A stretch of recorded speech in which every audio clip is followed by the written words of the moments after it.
जय श्री कृष्ण चैतन्य प्रभु नित्यानंद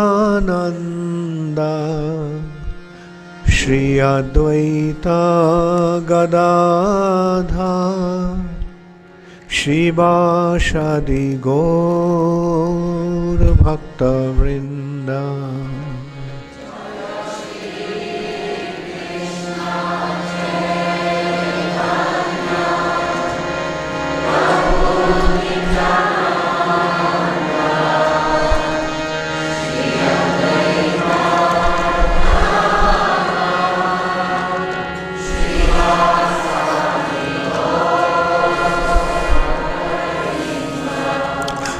जय श्री कृष्ण चैतन्य प्रभु नित्यानंद श्री अद्वैत गदाधर श्रीवासादि गौर भक्तवृंद।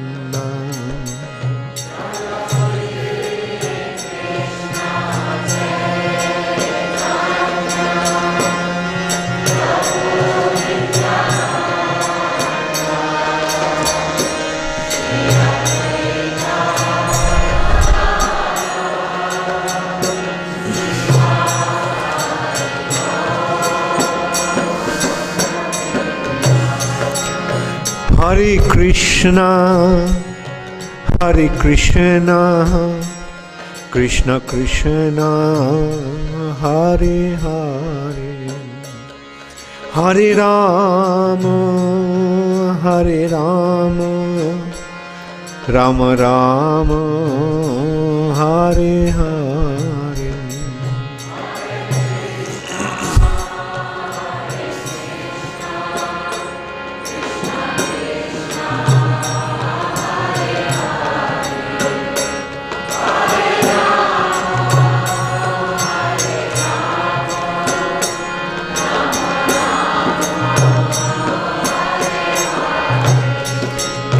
Hare Krishna, Hare Krishna, Krishna Krishna, Hare Hare, Hare Rama, Hare Rama, Rama Rama, Hare Hare.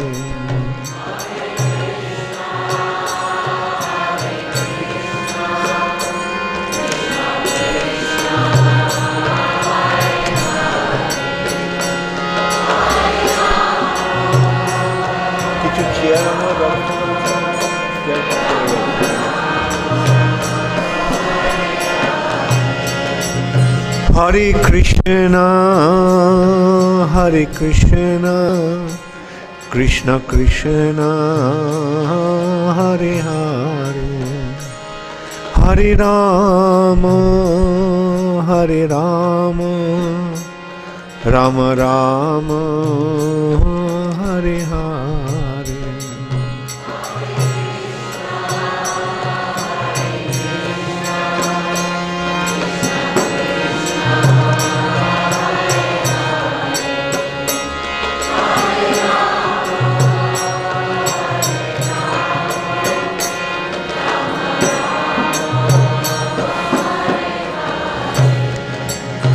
Hare Krishna, Hare Krishna, Krishna Krishna, Hare Hare, Hare Rama, Hare Rama, Rama Rama, Hare Hare.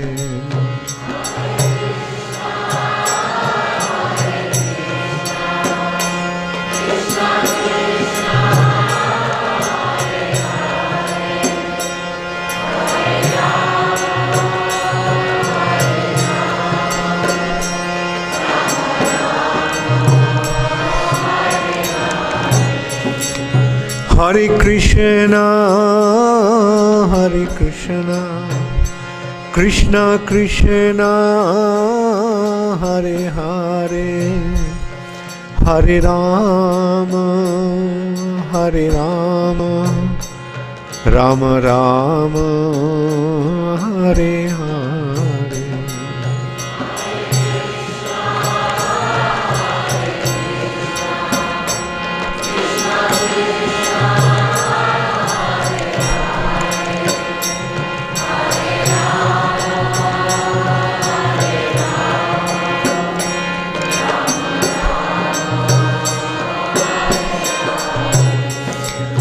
Hare Krishna, Hare Krishna, Krishna Krishna, Hare Hare, Hare Rama, Hare Rama, Rama Rama, Hare Hare.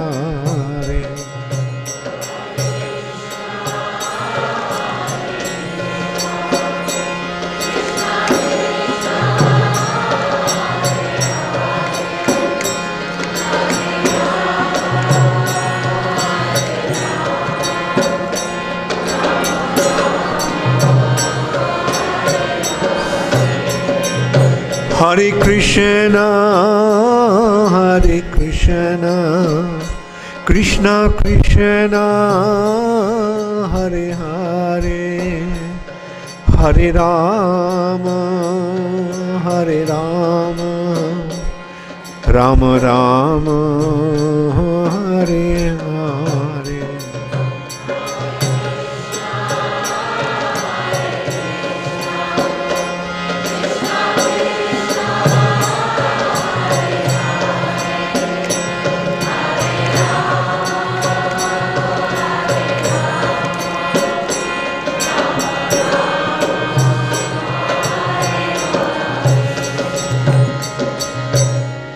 तब कथामृता तप्त जीवाना कविभिरीरिता कल्मषापहा।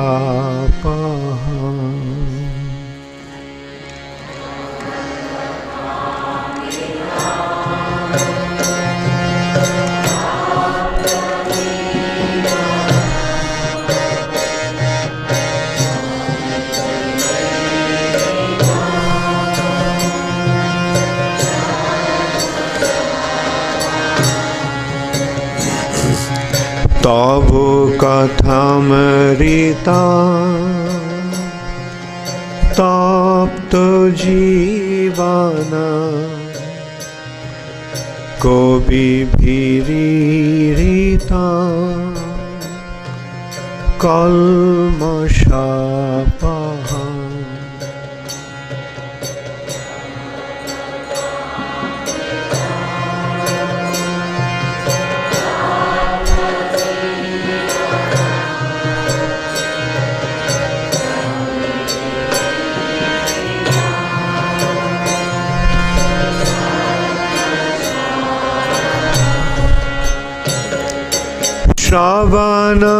श्रवणमङ्गला श्रीमदातत भुवि गृह्णन्ति ये भूरिदा जना।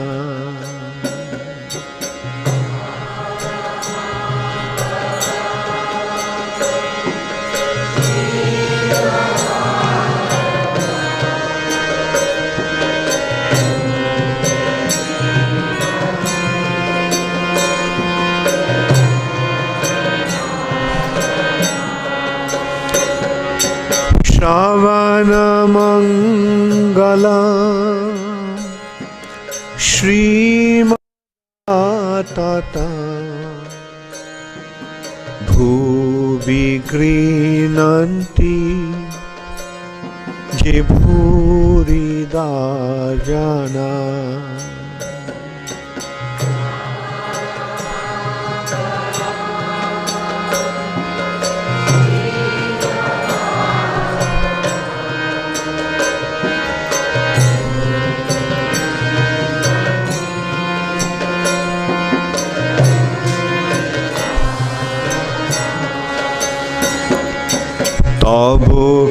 ঘামরিতা তপ্ত জীবন কবি ভীরিতা কলমশাপহ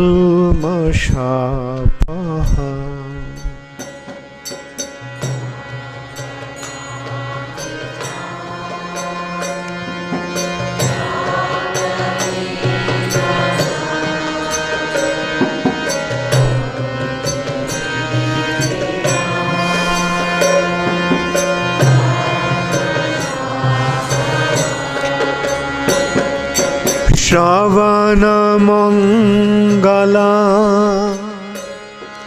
শ্রীমদাতত ভুবি গৃণন্তি যে ভূরিদা জনা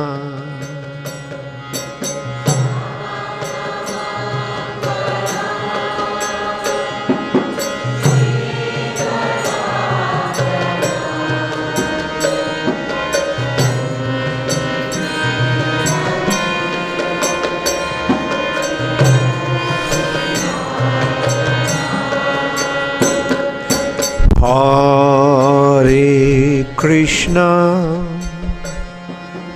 Hare Krishna, Krishna Krishna, Hare Hare.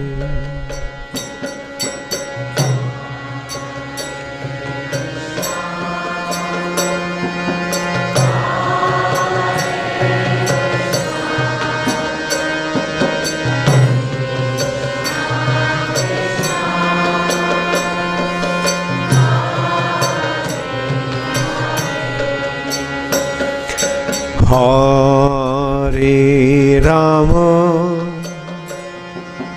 Hare Rama, Rama Rama, Hare Hare.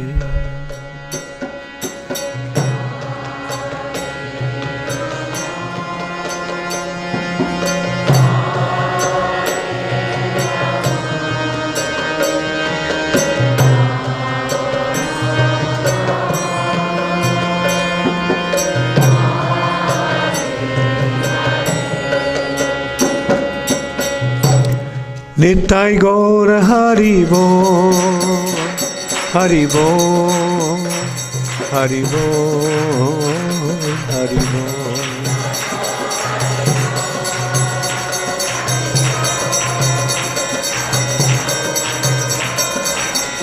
Jaya Jaya Prabhupada, Prabhupada, Prabhupada, Prabhupada.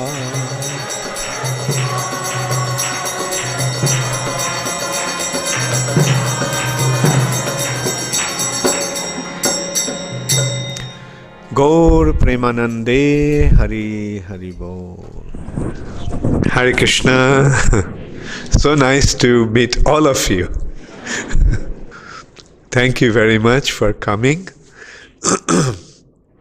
So the seminar, as you know, is on Krishna's pastimes. Last time I gave the seminar on Krishna's pastimes in Vrindavan.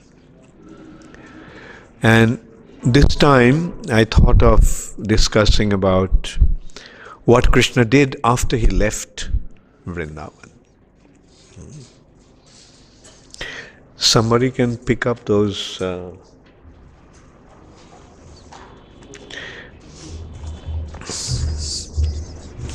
Srimad Bhagavatam, just here.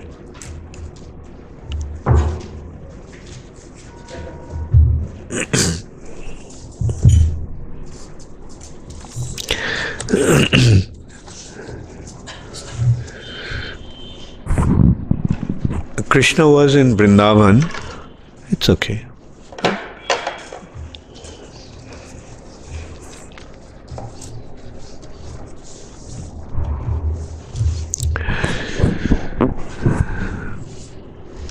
I'm sure all of you are aware that Krishna is the Supreme Personality of Godhead. How many of you are clear about that concept? That Krishna is the Supreme Personality of Godhead. Because it's important to understand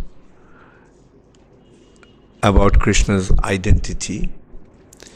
Because unless and until we understand who Krishna is, we won't be able to appreciate Krishna's pastimes. In one hand, it may appear like Krishna is an ordinary human being like us, and all these activities that have been described in the scriptures, they're just fictional, they're just fictitious narrations. They're not, just like you hear about Superman, Spider-Man, Batman, Ant-Man.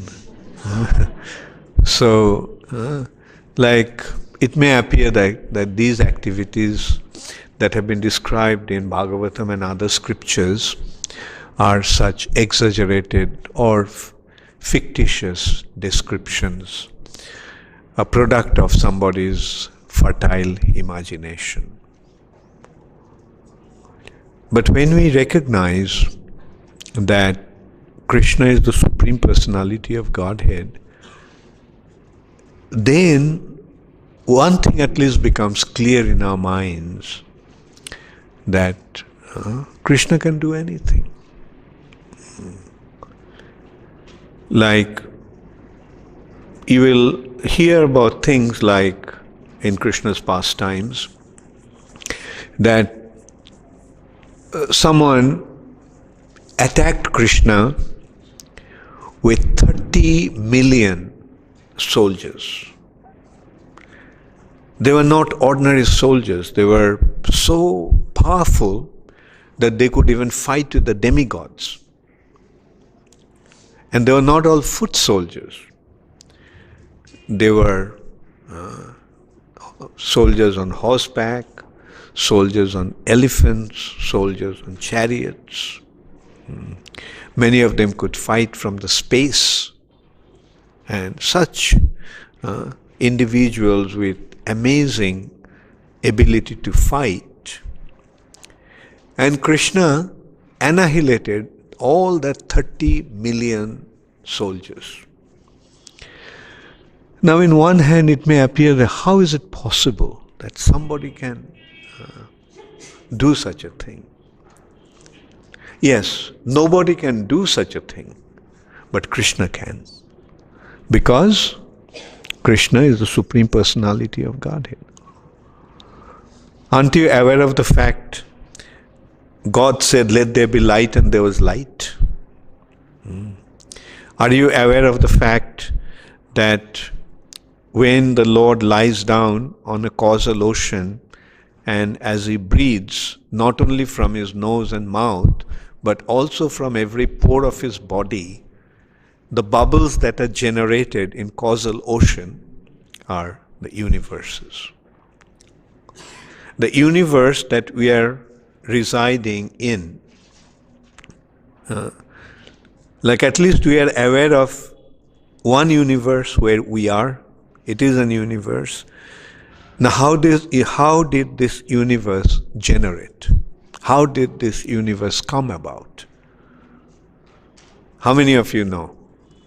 Raise your hands. How many of you want to know? Okay. Krishna expands as Vishnu, Mahavishnu, and he lies in the causal ocean. There is a thing called causal ocean, ocean of cause. We know about the ocean of salt water, right? A great reservoir of water, a huge body of water that is called saltwater ocean. But there is an ocean of cause. Cause is a substance. Don't we say behind every action there must be some cause.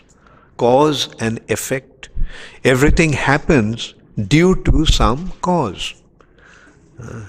So this cause is actually a substance, and there is an ocean of cause. Mahavishnu lies in that ocean. And as he breathes, not only from his nose and mouth, but as he breathes from every pore of his body, when you breathe underwater, what happens? You get bubbles. So similarly, when he breathes in the causal ocean, bubbles are generated. And each bubble is an universe. That is how the universe is created. Like this is how inconceivable is his ability. He glances towards material nature. By the way, material nature is a personality. And she is Krishna's external energy. She is known as Mahamaya.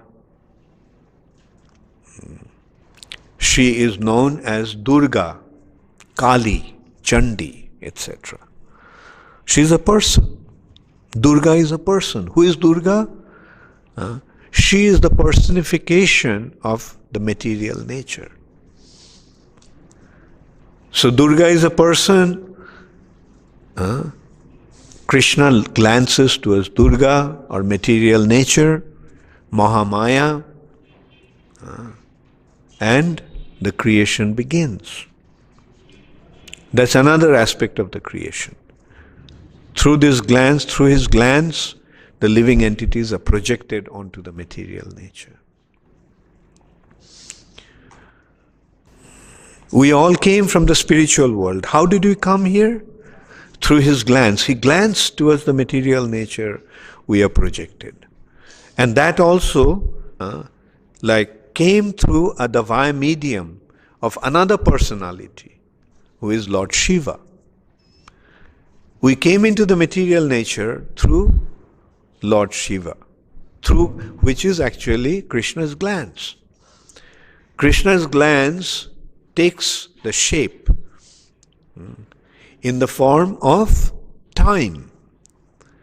Therefore, Lord Shiva is known as Mahakal, the great time. The time factor also is Lord Shiva. And through Lord Shiva, we all have come here. So material nature is the mother, and we have come through the father. Here we can consider that Lord Shiva is the father. Of course, Krishna is the father originally. He said in Bhagavad Gita, Tashang Brahma Mahajjonir Ahang Bija Pradapita. In that vast of Mother Nature, I am the seed-giving Father. So although Krishna is saying that I am the seed-giving Father, but Krishna doesn't do that directly. He does it through the agency of Lord Shiva. So it is important that we understand Krishna in truth. Tattvataha. Tattvataha means in truth. Like who he is. And because he looks like a human being, we may tend to think that he is a human being. A human being with some extraordinary power. But no, he is of different class, category altogether. We are living entities with a body made of matter. Whereas Krishna's body is not made of matter. Ishvaraha Parama Krishna Satchidananda Vigraha. His Vigraha, his form, is composed of three spiritual elements. Sat, Chit, Ananda. Eternity, knowledge and bliss. That's the difference. Our body is made of 5 material elements. Earth, water, fire, air, ether. With these 5 elements, this body is made.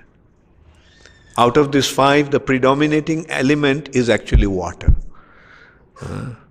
How many of you know what's the percentage of water in the human body? Yes, about 80%. So it is predominantly it's a water body. Inside the body, it's all water, blood, pus, urine, and also the elements are predominantly like flesh and bones. Bones have more solid substance, but still it has water in it. So the 75% of the body is water, or 70 to 80%. So, and then we have fire. We can see, you can feel the fire. Then we are breathing, air, so forth. So our bodies are made of 5 elements, whereas Krishna's body is not made of material things, but it looks the same. Now, in that respect, we can consider one factor, one statement in Bible. Man has been created according to the image of God. So in a way we can see that they had the understanding that the ultimate form of the Supreme Personality of Godhead is 2-armed. Generally people think that God has 4 arms, especially the followers of the Vedic understanding. But original form of the Lord is actually 2-armed. And very mercifully He has given us His form. Although made of matter, it looks the same. That's the difference. Looks the same, but not the same. He is the Supreme Personality of Godhead. We are living entities. So when we have that understanding clear, then only we can actually enter into the pastimes and activities of the Lord, not otherwise. Therefore, it has been pointed out that unqualified individuals should not dwell or delve into Krishna's pastimes. Because if he does, then he will think that Krishna is an ordinary person and he will create a great offense.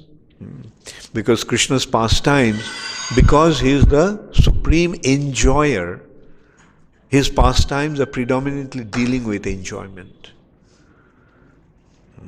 And one of the highest form of enjoyment is in his relationship with the cowherd damsels of Vrindavan. Krishna is a supreme male, and his pleasure potency, Srimati Radharani, is the supreme female. And the loving exchange between them can be quite misleading if we do not have the proper understanding who he is. But hearing these pastimes, we can actually understand who Krishna is. And that's why this seminar, that we get to understand, we get an opportunity to understand from the scriptures who he is, how he is the Supreme Personality of Godhead. What's the difference between us and him? In Bhagavad Gita, Krishna established his identity as the Supreme Personality of Godhead in a very wonderful way. In Bhagavad Gita, at the beginning, Krishna made the distinction between or difference between the body and the soul to Arjuna. That the body is like covering, like a dress, and the soul is the proprietor of the body. And then that he did in the second chapter Bhagavad Gita. Made Arjun understand, or through Arjun he made us understand what is the nature of the soul. The soul is never born.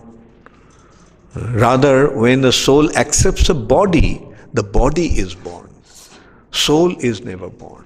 Soul is eternal. And the soul is immortal. Only when the soul leaves the material body, the body dies. The body is born when the soul accepts a new body, and the body dies when the soul gives up the old body. And as long as the soul is in the body, this body made of matter, the body made of dead matter is alive. Dead matter, matter doesn't have life. Matter can never be alive. Matter can never be conscious. Only due to the presence of the soul, that for the time being, the matter becomes, these material bodies become conscious or alive. So the soul is eternal, and then in the 3rd chapter, Krishna explains the function or the duty, the responsibility of a living entity, what he should do.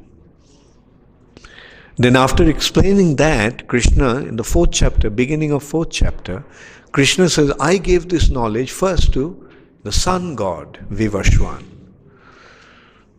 Another thing to consider, the sun planet is not an empty place. Is not an empty glow, empty sphere of fire. No, sun planet, like Earth planet, is full of inhabitants. And just as Earth planet has a leader, the ruler, the king, the sun planet also has a king.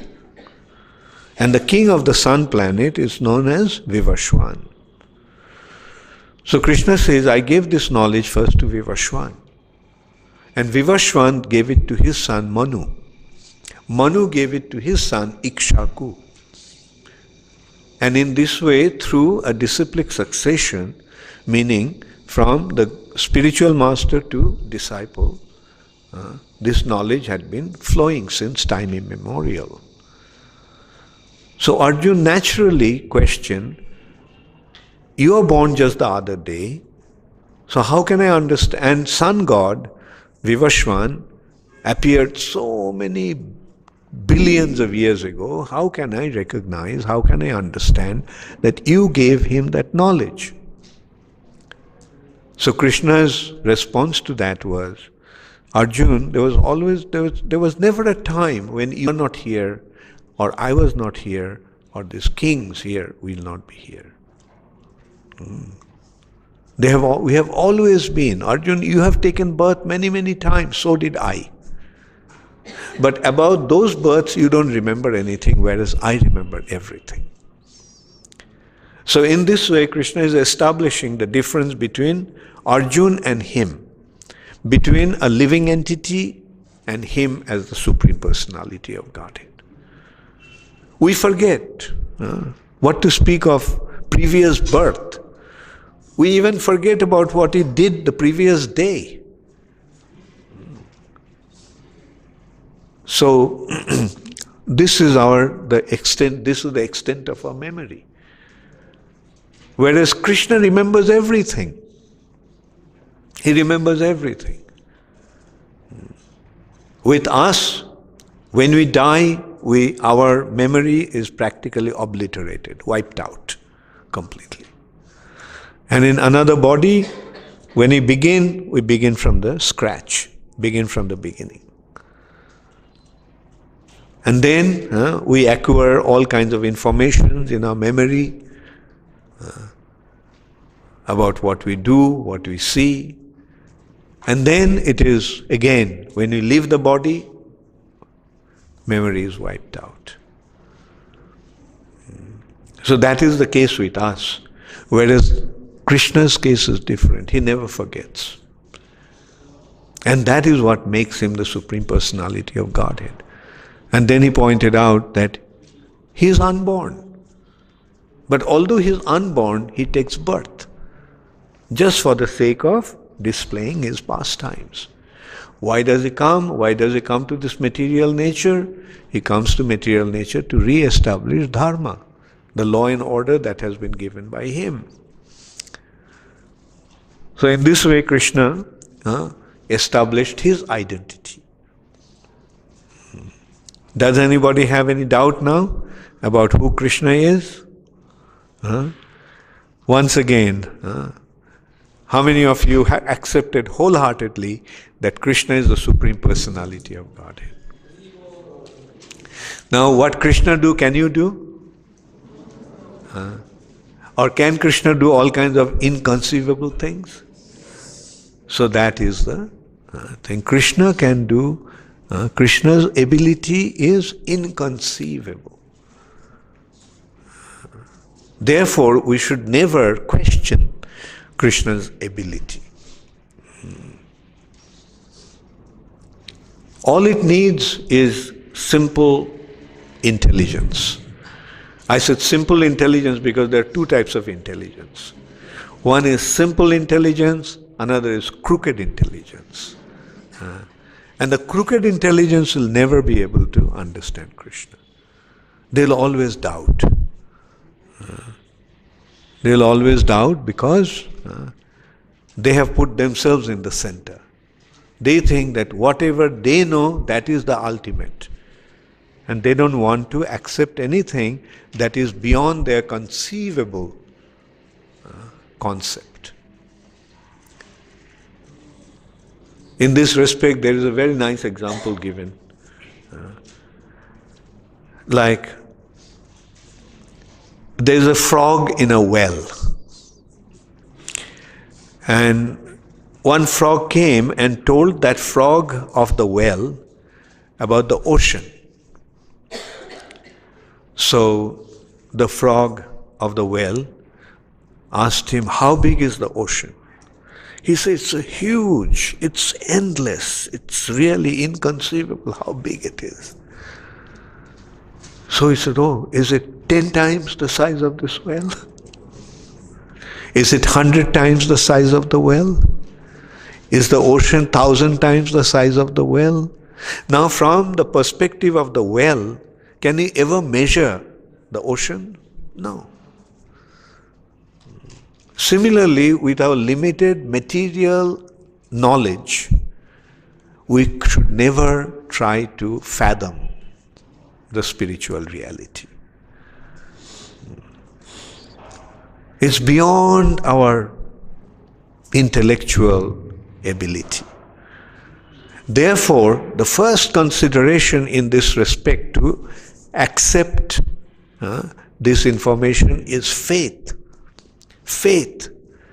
Have implicit faith on the scriptures with a clear understanding that in the scriptures there is nothing but the truth and truth and nothing but the truth. Whatever has been spoken in the scriptures is absolute truth. In this respect, I remember my father's elder sister was very orthodox. And when she used to see us reading novels and fictions, she used to get very upset. And we couldn't understand why she used to get so upset. She used to strictly forbid us from reading those novels and fictions. I could understand why she did that only after I joined ISKCON. Then only it made the sense. Then only I realized that these fictions, what they're doing, they're giving us all kinds of fabricated stories. Whereas her understanding was clear that all the printed materials should deal with the truth and nothing but the truth. And that was the Vedic culture. That was the culture of India. I have personally experienced through my aunt that how just few years back That was the understanding. No printed material, no book should deal with anything but the truth. And that is the scriptures. That was the Vedic understanding. Whatever was presented in the form of the scriptures was dealing with the truth. But the British came and they introduced this. Then only it started. These fictions, writing fiction started only at that time. Otherwise you can go back. We had many illustrious authors, poets, dramatists. What did they write? They all wrote either about the Lord's pastimes or great personalities' pastimes. This place is famous for a great literary personality called Kalidas, great poet. Kalidas, all his writings, do you know what his writings are? One writing is Abhigyan Shakuntalam. You know the story of Shakuntala. So he wrote a drama on Shakuntala, but Shakuntala, the theme has been taken from Mahabharata. He didn't write about Batman and Superman. Or Romeo and Juliet. When you read Romeo and Juliet, you begin with the understanding that this is a fiction. It never happened. It's product of Shakespeare's fertile brain. It's a production of his imagination. Whereas, in early writings, they all actually were based on either some king's activities or the Lord's activities or Lord's devotees' activities. The activities of some illustrious person. Bikram Urvashya, another writing of Kalidas. King Vikramaditya's encounter with Urvashi. So, here we have to have this understanding clear, that whenever we are dealing with the Supreme Person, with these scriptures, we have to have that understanding clear, that they are dealing with the absolute truth. Especially the scriptures that are dealing with the Lord and His devotees. There may be some contradictions at times, but that also has been explained. Those contradictions are due to different kalpas. In some yuga, the Lord performed His pastimes in this way. In some other yuga, the Lord performed His pastimes in some other way. This is not dealing with just one yuga. We are actually dealing with, in a day of Brahma, there is 1,000 Chaturjugas. In a day of Brahma, there are 4,000 yugas. And the Lord is coming in every yuga. Not as Krishna, of course. As Krishna, He comes only once in a day of Brahma. So I just wanted to make this point clear. Right? You got it? Everyone got it? Don't ever doubt about Krishna's activities. Rather accept it with a simple faith that Krishna can do anything. Lord Ramchandra could do anything because He is the Supreme Personality of Godhead. A person who is situated in everyone's heart, what's so difficult for him to get married to 16,000 queens? A person who is situated in everybody's heart, one who has his personal dealing with everyone. Mind you, the Lord is in your heart. How many of you accept that point? And the Lord is allowing you to have your relationship with Him. A very special relationship. You have the prerogative. He has given you the prerogative. That's why He is there in your heart. He is offering you the opportunity. Develop your relationship with me. The way you want me, I'll appear to you in that way. And in that case, you can feel that the Lord is yours. That's how the gopis felt. When the Lord was dancing with 16,000 gopis, every gopi felt that, oh, Krishna is dancing only with me. When Krishna was dealing with his 16,000 queens, every queen thought that Krishna is only with me. I am his favorite. Krishna had his palace. Krishna had 16,000 palace for his 16,000 queens. And Krishna expanded himself into 16,000 forms to deal with them personally. And everyone was thinking that Krishna is always with me. I am so fortunate. Although I am one of the 16,000, but Krishna is with me all the time, and I pity those other 15,999 queens. Krishna is never with them, he is always with me. So this is how the Supreme Personality of Godhead could deal with every single queen, with every single gopi. And in this way, the Lord is actually telling us that you also can develop your relationship with me. I'm yours. That's the point he's making. I'm yours. And he's waiting for us to develop that relationship with him. Okay, so Krishna, now again, who is Krishna? This is another thing, and just briefly I'll discuss. Krishna is the Supreme Personality of Godhead. Now, what is the relationship between a living entity and the Supreme Personality of Godhead? It has been pointed out that if you consider the sun has many rays.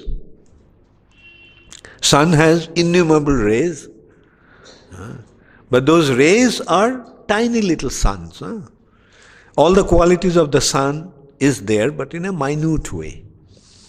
The sun has light. Sun is the source of light, and the sun is the source of heat. A ray also has the light and heat. But only thing is the sun is whole and the ray is a part. So that is the relationship between us and him. And when the ray, just consider a ray becomes separated from the sun, then what will happen? Will the ray retain its fiery qualities? If an example in that respect can be considered, a spark. When the spark comes out of the fire, can the spark retain its fiery qualities? What happens when the spark comes out of the fire? It gets extinguished. It loses its fiery qualities. And just next to fire is ash. So falling on a heap of ash, the speck of inflammable particle that was the spark, now it turned into ash. So similarly, when we become separated from Krishna, then we lose our spiritual qualities. And falling on this world of matter, we become matter. We identify ourselves with matter. Is that example clear? So when we become separated from Krishna, we lose our spiritual qualities, and that's why we begin to identify ourselves with matter, thinking that this body made of matter is me. Now see, the inflammable particle that was a spark at one time, when you take it back into fire, what happens? It'll become fire again. So we have become materialized. We have materialized because we have become separated from Krishna. Now, if we want to be spiritualized, what should we do? Become connected to Krishna. So, all these efforts that we are making is simply for the sake of that. To revive our spiritual identity. And the way to do it is by developing our relationship with Krishna. Now, consider how relationships develop. We established that point, that developing our relationship with Krishna. How does relationship develop? What is the main factor for developing relationship? Anybody? Huh? Love. Right. Love. It is through love that we develop relationship. If you don't love somebody, do you have any relationship with that person? If you hate somebody, do you have any relationship with? No. So love is the factor that enables us to develop relationship. Love is the factor that brings us together. So if we want to become connected to Krishna, what do we need to do? Develop our love for Krishna. So again, all that we are doing is simply to enable everyone to develop his or her love for Krishna. And again, what actually causes us to love somebody? Did you consider that? Okay, there are 6 things, 6 qualities that attract us. That love and attraction are related. We love something that we are attracted to. We love somebody we are attracted to. So the attractive aspect there are 6 aspects of attraction. Beauty. When someone is very beautiful, don't we fall in love with that person? Then, wealth. When somebody is very rich, don't we want to fall in love with that person? When someone is very powerful, don't we want to love that person? Don't we become attracted to that person? When someone is very wise, very knowledgeable, don't you become attracted to him and fall in love with him? If someone is very famous, don't you fall in love with him? And if someone is very detached, very renounced, don't we develop our appreciation and attraction for him? So how many did you get? Did you count? 6. No, 6. Beauty, strength, knowledge, fame, opulence, and renunciation. So, and now, mind you, Krishna has all these 6 qualities to an absolute extent. He is the most beautiful, he is the most powerful. Don't you say God is omnipotent? Omnipotent means all-powerful. Don't you say God is omniscient? That means God knows everything. He is the wisest. He is full of knowledge, absolute knowledge. And omnipresent. He is present everywhere. That's how he is aware of everything. He is the most famous. Most of the people don't know, other than the followers of Vedic culture, that he is the most opulent. He owns everything. Everything belongs to God. And at the same time, he is the wisest, and he is the most famous, and he is most detached, most renounced.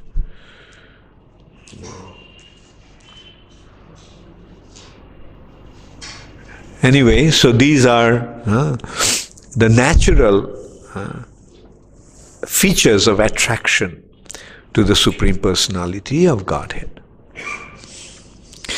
And the Lord comes, the Supreme Personality of Godhead is Krishna. And he comes only once in a day of Brahma. And a day of Brahma consists of 1000 Chaturjugas. 1000 Chaturjugas means 4 Jugas put together. Satyajuga, Dwapar Juga, Satyajuga, Treta Juga, Dwapar Juga and Kali Juga. All these 4 Jugas put together comes to 4.32 million years. And 1000 such Chaturjugas make a day of Brahma. That is 4.32 billion years is a day of Brahma. And once in a day of Brahma, Krishna comes, the original Supreme Personality of Godhead. And who is the original Supreme Personality of Godhead? The original Supreme Personality of Godhead is the son of Nanda Maharaj and Jashoda. And he always resides in Vrindavan.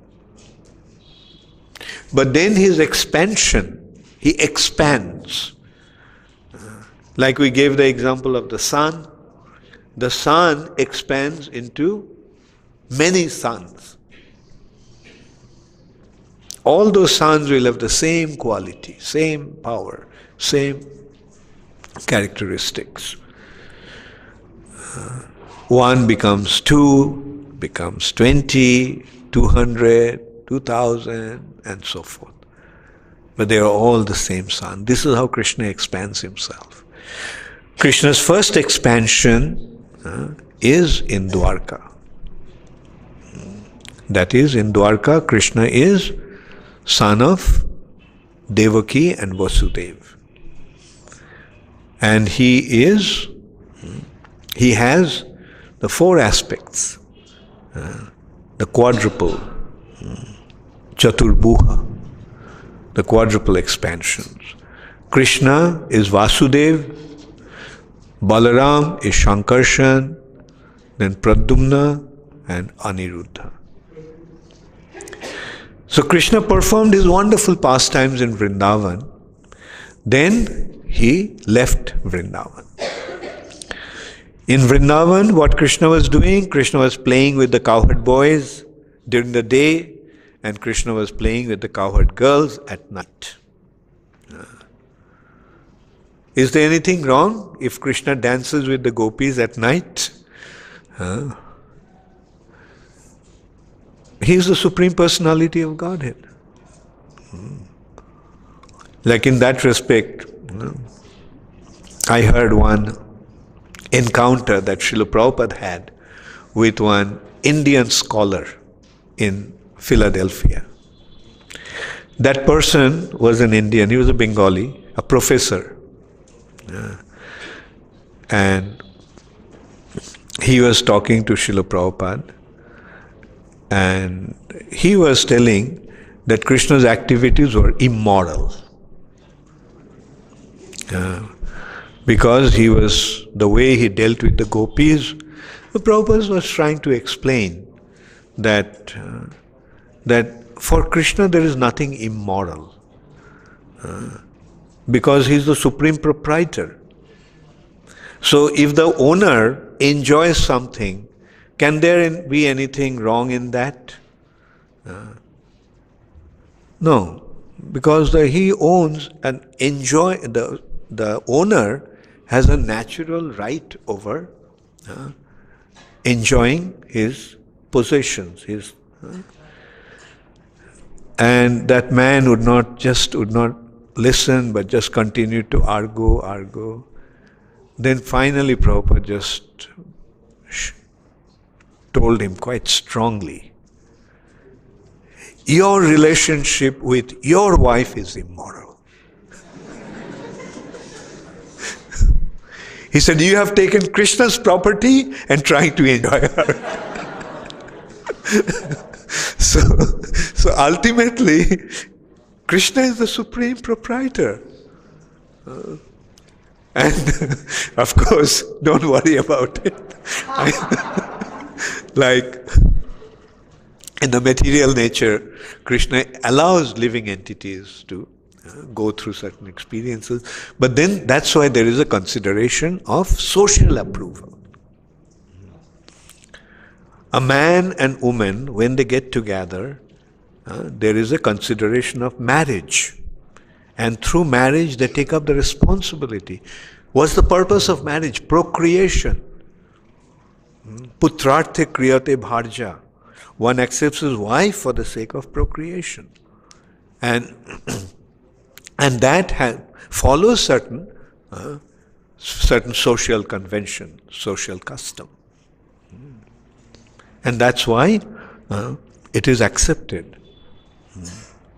In the human society, a man and woman get together with the social approval through marriage. But for Krishna, who is the supreme proprietor, there is no such consideration. He can do anything that he wants. And we have to see why Krishna is Krishna is God. Because he lifted Giri Govardhan when he was 7 years old. Who can lift a mountain? And not only lift a mountain, keep holding there for 7 days, and that also on his little finger. Of that also his left hand. So Krishna can do that. Therefore he is Giri Baradhari. He can do that. Only he can do that. And that is why he is Gopijana Ballabha. He can dance with the gopis and he can sport with the gopis. He's a Gopijana Ballabha because he's a Giri Baradhari. Now if you can be Giri Baradhari, then you also can be Gopijana Ballabha.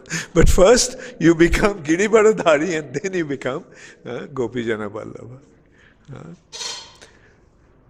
So that is how we have to see that whatever Krishna does is perfectly all right. And that is what he did in Vrindavan. Actually, what was the thing? What was the relationship? The relationship was actually based on they wanted Krishna. And Krishna fulfilled their desires. Krishna fulfills his desires. Whoever wants something, Krishna fulfills his desire. Those who wanted to have Krishna as their object of love, Krishna fulfilled their desires. That is Krishna's, that is most wonderfully manifest in Krishna's Vrindavan pastimes. There is no consideration of what people will think. That's why in Vrindavan, Krishna is the Leela Purushottam. Leela Purushottam. Leela means he's acting the way he wants. He doesn't care about what people may think about him. Oh, this is moral, this is immoral.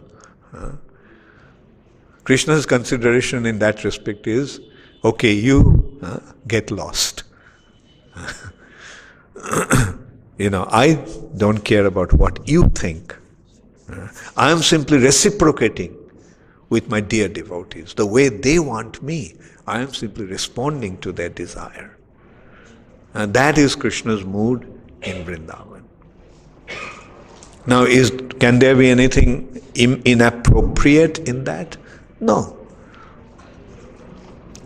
So, Krishna performed his pastimes in Vrindavan in a most wonderful way. There are two aspects of Krishna's pastimes. He is giving pleasure to his devotees and he is annihilating the demons. Giving pleasure to his devotees. Devotees wanted him in a certain way. Krishna said, fine.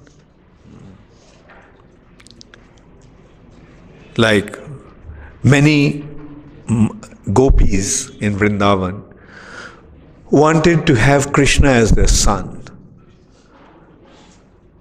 Krishna fulfilled their desire. For 1 year, Krishna expanded himself into all the cowherd boys. So the mothers got Krishna as their son for that 1 year. Not even the mothers, even the cows desired, oh, I wish Krishna could be my calf. So Krishna fulfilled the desires of those calves also by just expanding, just becoming the calves for that 1 year. Just occurred to me, does everybody know about that pastime? Who doesn't? You know. Why are you raising your hand? Anyway, let me put it this way. Who want to hear about this pastime? Okay, that's better. So, one day, there's a demon called Aghasura, a friend of Kamsa, came to Vrindavan to kill Krishna in the form of a gigantic python. And the snake was on the way where the cowherd boys would be going to the pasturing ground. So, and the boys, mind you, they're just 5, 6 years old boys. They saw the wide open mouth of the serpent, whose lower jaw was touching the ground and the upper jaw was touching the sky. Such a huge serpent. And the boys thought, oh, this is a new cave that we never seen before. So let's find out. Let's explore this cave. And they just rushed into the mouth of the demon. Then Krishna realized that this is a demon called Aghasura, who assumed the form of a snake. And now all the boys have entered into the mouth along with the cows. So what to do? How to save them? And the Aghasura was just waiting also for Krishna to enter into the mouth. Then he would close his mouth and swallow them, kill them. So finally Krishna thought the only way to save them is that I enter into the mouth of that demon. So as soon as Krishna entered into the mouth of Aghasura, Aghasura closed his mouth. But then Krishna expanded his body. Can Krishna do that? So large that the snake couldn't swallow and he got stuck in his neck. And then Krishna started to emanate heat, an inconceivable heat from his body. Can Krishna do that? Okay. So, and then Aghasura, see, mind you, like the heat is coming out of Krishna's body, it become unbearable. So what he would naturally try to do? That get rid of Krishna. But Krishna got so badly stuck on his throat that he couldn't get Krishna out of his throat. And Aghasura started to writhe in pain, started to flip his body in acute agony.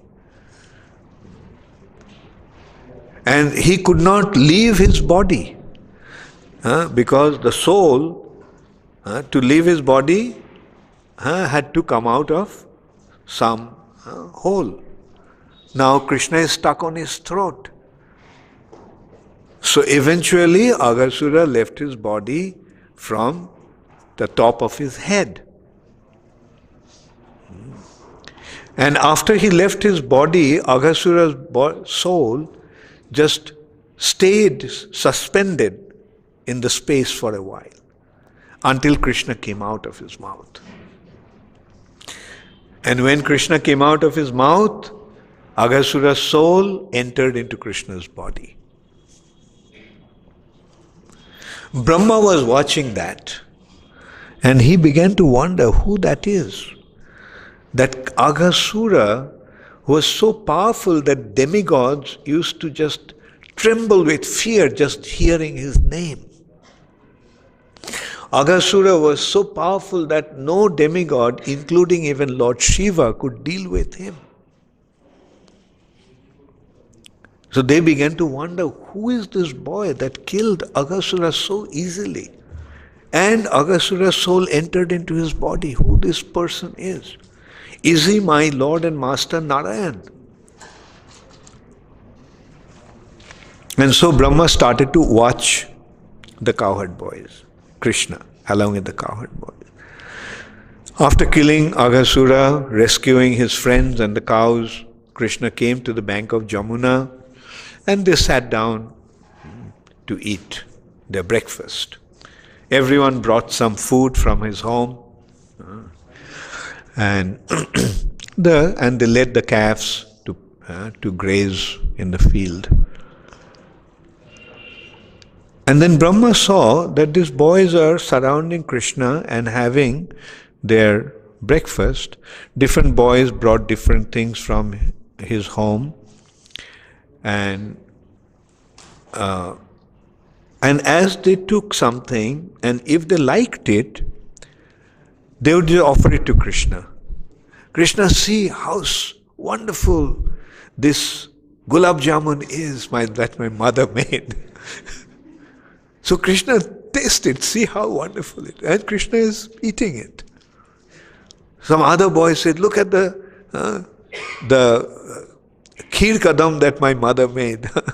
And Krishna is eating. So Brahma saw that Krishna is eating the contaminated remnants of other cowherd boys, which is called, in Hindi, it's called jutha. Jutha. Jutha kha raha hai. Now he felt that how can Narayan take somebody else's jutha? Everyone takes Narayan's prasad, but here Narayan is taking their prasad. So this can't be Narayan. Or Brahma began to wonder whether this is Narayan. So then Brahma decided to test him out, to check him out. So Brahma stole the calves and took all the calves and put them in a cave. Then all of a sudden the cowherd boys saw that the calves are not there. So they became worried. So Krishna consoled them, don't worry, they may have gone inside the forest, so I'll just go and bring them. So you continue with your breakfast. So then when Krishna went and looked for the calves and couldn't find them, but when he came back, he found that the cowherd boys are also missing. So Brahma stole the cowherd boys also and put them in the mountain cave. And so Krishna came back and he saw that the boys are also missing. So then Krishna considered, Krishna just looked at what actually happened in the perspective of time, and he saw what happened. That how Brahma was trying to check him out. And he stole the cowherd boys and the calves. So immediately Krishna expanded himself into all those cowherd boys and to all those calves. Brahma turned around and saw the same scene. But it took Brahma to turn back and take 1 second. And that was 1 second, according to Brahma's calculation, is 1 year from our time concept. So for 1 year, Krishna expanded himself into all those cowherd boys and into all those calves. Now the question is, why Krishna did that? Of course, this is the pastimes are called Brahma Mohan Leela, or bewildering Lord Brahma. But it's also, the purpose of these pastimes was that, as I said, many gopis wanted to have Krishna as their son. And even the cows wanted Krishna to be their calf. So Krishna fulfilled their desires by becoming the children of those gopis and the calves of those cows. And for 1 year they had Krishna as their son, although they were seeing that it was her son, it was their sons, but actually they felt an incredible affection for them, for the children, that they didn't feel before. Even there, for their own children, they did not feel that affection. Because it was Krishna whom they wanted. So this is how, through these pastimes, Krishna was actually fulfilling the desires of different devotees in Vrindavan. Also, the devotees desired, the cowherd boys used to be with Krishna during the day. But at night, they had to go home. And at night, the gopis used to be with Krishna, and during the day, they couldn't get Krishna's association. Mother Jashoda and Nanda Maharaj would feel that Krishna goes with the calves to the grazing ground, to the pasturing ground, spends the whole day, and they don't get Krishna's association so much. So everyone wanted to have Krishna's association throughout the day and throughout the night. The gopis desired, Krishna is with us only during the night, but during the day he is not with us. The cowherd boys felt that Krishna is with us during the day and at night we don't get his association. Therefore Krishna performed his Govardhan pastimes. He lifted Govardhan, held it for 7 days, and everyone got Krishna's association for 7 days, throughout the day, throughout the night. So this is how Krishna actually used to fulfill the desire of all the residents of Vrindavan. And that's why Krishna is Leela Purushottam. So I'll start what Krishna did after that, after leaving Vrindavan in the afternoon today, in the afternoon session. If anybody has any question, can ask. Preferably by writing. Okay. Nailesh.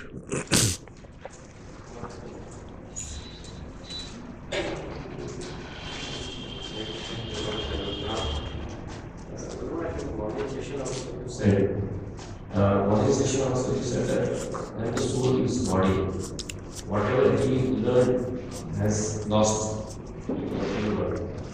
Same way when he, after the world, he came to know about Krishna long time. Krishna is the Lord. So when he leaves the body and he is not then related, like doesn't go to Dham. So what will happen to the next body when you will know the Krishna is Lord? I couldn't get the question. What is your question? Okay, somebody left his body. So the education. And then what happened? After he left his body, then what? He forgets whatever he learned in his life. Okay. Because his mind is building next body. So in this material world, we just now came to know the Lord. Krishna is a superpower. So what will happen? Suppose he is unable to get to the Vrindavan Dham after he leaves the body in this life. So whether he'll be knowing next body with that whether Krishna is a supreme Lord, or starts with from there, or he has to again get back to. A good point.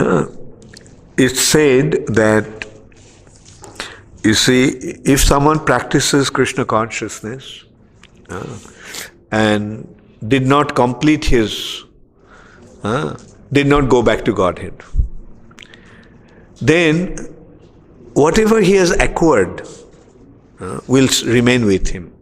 All the devotion or spiritual credit that he acquired will stay with him. And in his next life, when he begins, he will begin from the point where he ended in his previous life. And this is how he'll continue to progress towards a spiritual goal. You get the point? That all our spiritual credits, will never go in vain. There is no loss or diminution. It will always be with us. Another consideration is that for a devotee who surrendered himself to Krishna, it's up to Krishna to decide what he wants to do with him. Because whatever Krishna wants, whatever Krishna does, is for one's ultimate benefit. Okay? Therefore, you can rest assured that whatever you're doing for your spiritual advancement, for your spiritual progress, will not go in vain. It will be with you all the time. Okay? Another way of looking at it is also, you see, material things that we acquire is in relation to material body. So when the body is gone, everything is lost.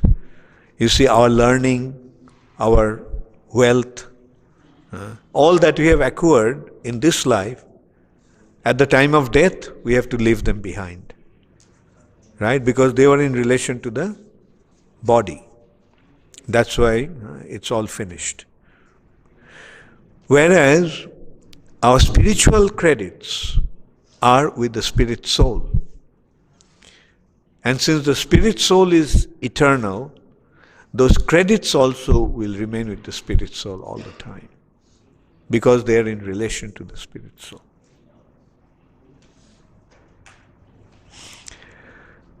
Any other question?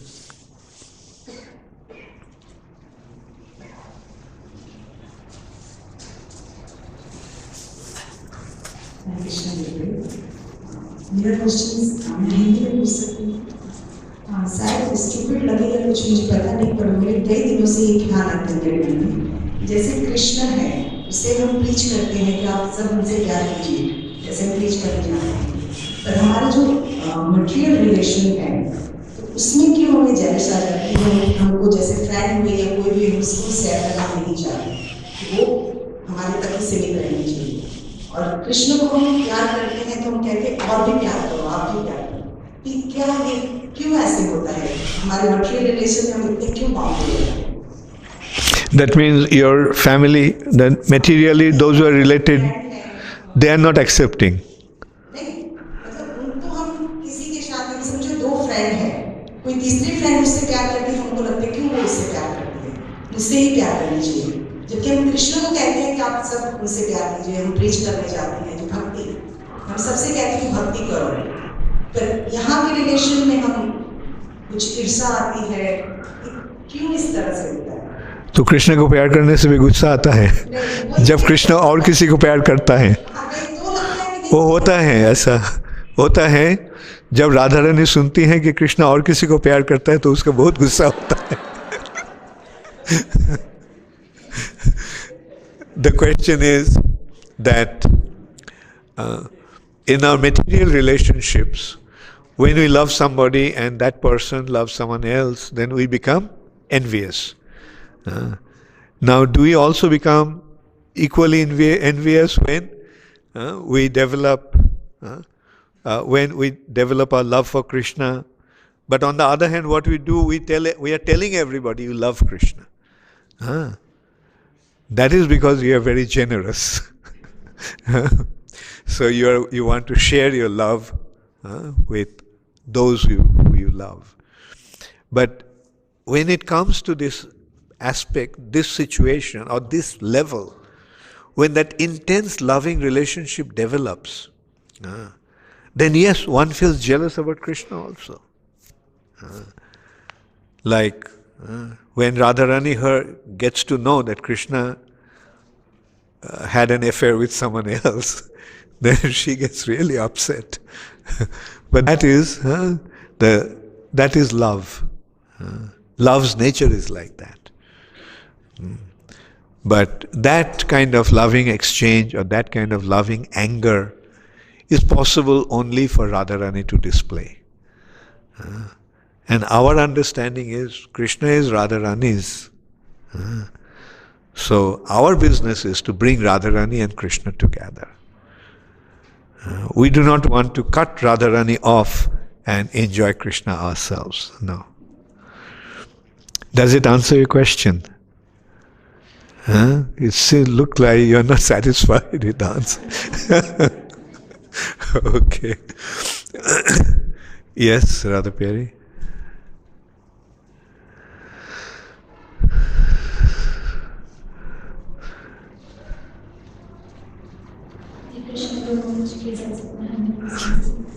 Much as at the beginning of the lecture you were explaining that written literature should always state the truth of our history, of our scriptures.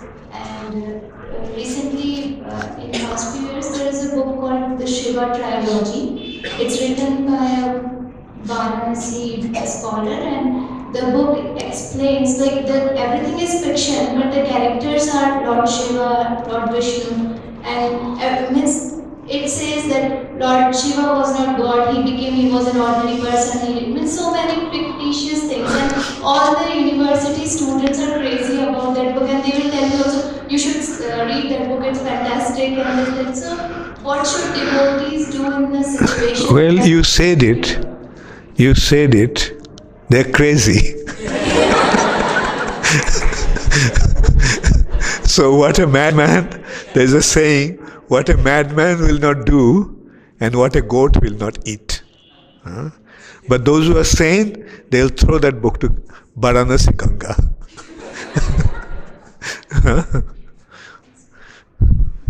So see, this is the thing, people, they just want to, create some sensation by writing something, crazy individuals go crazy about it. So there's nothing surprising. But those who are sane, as I said, they won't even go very far. Even Varanasi, the Ganga is flowing, so they'll take the book and throw it there. Okay? And at least you can do that. Is there any question there? Yes.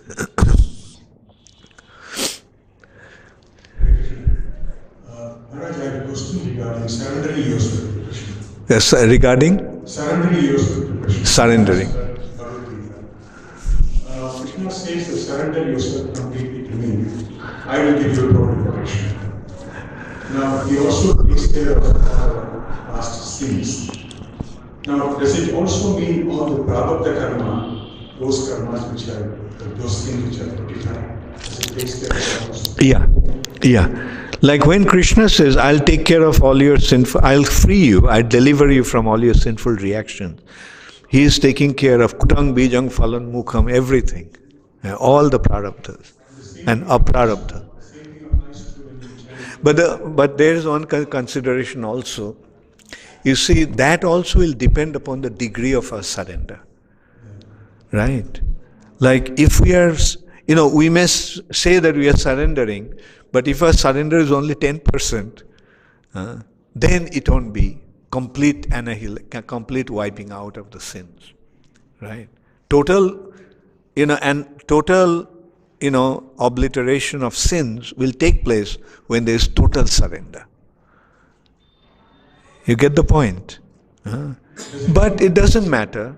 Like, our business is to surrender, and we have to have that faith that when we surrender to Krishna, Krishna will take care of all our sinful reactions. Does it mean that Atma-nivedanam means the total surrender? Yeah. To Atma-nivedanam means offering self, but then again, it will depend upon the degree of one's surrender. But it will ultimately lead to Atma-nivedan is the process of surrendering the self, but which will ultimately lead to total surrender. When you take total surrender, does it mean that you should not have any kind of material desires? Yeah, yes, naturally. But total surrender would mean total dependence upon Krishna. that Goptritte Varan, accepting Krishna as my only Lord and Master. And Abhashya Rakhibe Krishna Bishyash Palan. Rakshishita iti Bishyasha Goptritte Varanam Tatha. That he will protect me because he is my Lord and Master. Doesn't an ordinary Lord and Master take care of his servant? So what to speak of the Supreme Lord? When we surrender to him, when we become his servant, won't he take care of us? Yes, he will. The same result is achieved by saying Hare Krishna Mahamantra as I say. Yes. Hare Krishna Mahamantra is the process through which we are surrendering to him. Because why you just consider why you are chanting the Hare Krishna Mahamantra. Because Krishna said. So it's an indication. Why you are chanting? Because Krishna. So these are the different stages of sinful activity, sinful reactions. But Krishna's thing is, it wipes out everything, provided we surrender properly. So yeah, you have a question? Thank you. Hare Krishna Maharaj. My question is related to how our philosophy compares to the other religions in the world. For example, today is Christmas, and we all know that Christianity is the largest religion in the world, and more people believe that Christ is the Son of God more than anyone else. So how is Krishna philosophy compared to the mass other religions in the world? And how are we going to say that? Okay, good point. Like Christianity, as you mentioned, believes that Jesus is the Son of God. Then automatically the question comes, who is God the Father? Who is God the Father? Christianity doesn't provide that answer. But we have the answer. That's Krishna.